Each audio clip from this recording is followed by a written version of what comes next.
మా పిల్లలకు న్యూడిల్స్ అంటే చాలా ఇష్టము. అలా బయట న్యూడిల్స్ కంటే ఇలా ఇంట్లో చేయడం బెస్ట్ అనేసి అప్పుడప్పుడు చేస్తాను. ఇలా ఒక ప్యాకెట్ తెస్తాను. నీళ్ళైతే వేడెక్కిన తర్వాత అలా సగం సగం ముక్కలు కట్ చేసి అలా వేయాలి. ఒక 1 మినిట్ అయితే సరిపోతుంది, లేకపోతే ముద్దవుతుందనమాట. అలా జల్లీలో వేసేసి చన్నీళ్ళని అయితే పోయాలి. అప్పుడే పొడి పొడిలాడుతూ బాగా వస్తుంది. కొంచెం ఆయిల్ వేసి ఆయిల్ వేడెక్కిన తర్వాత కోడిగుడ్లు 2 పగలగొట్టి ఇలా వేయాలి. కొంచెం కలిపిన తర్వాత క్యారెట్ తురుము పట్టాం కదా, ఆ తురుము పట్టేసిన దాన్ని క్యారెట్ వేస్తున్నాను. క్యారెట్ వేస్తే చాలా మంచిది కదా. మామూలుగా అయితే తిన్న వాళ్ళకి ఇలా వేస్తే బాగుంటుంది. తర్వాత సాల్టు పసుపు వేస్తాను. వేసిన తర్వాత కొంచెం కారం వేసి అలా కలబెట్టుకోవాలి.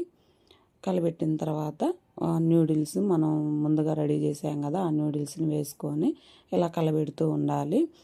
వాళ్ళు ఇచ్చిన పొడి ఉంటుంది కదా, ఈ పొడి వేస్తే చాలా టేస్టీగా ఉంటుంది. ఈ పొడి వేసిన తర్వాత అలా కలబెట్టుకొని తర్వాత కొత్తిమీర వేస్తున్నాను. కొత్తిమీర వేసిన తర్వాత నేను సీడ్స్తో తయారు చేసిన పొడి ఉంటుంది కదా, ఆ పొడి 1 స్పూన్ వేస్తాను. నిమ్మరసం పిండి వేస్తున్నాను. చాలా అంటే చాలా టేస్టీగా ఉంటుంది. మా చిన్న బాబు అయితే ఎప్పుడన్నా సర్ప్రైజ్గా క్యారేజీలో పెట్టు అని అన్నాడు. అందుకని ఈరోజు పెడుతున్నాను. పెరుగన్నం పెడుతున్నాను.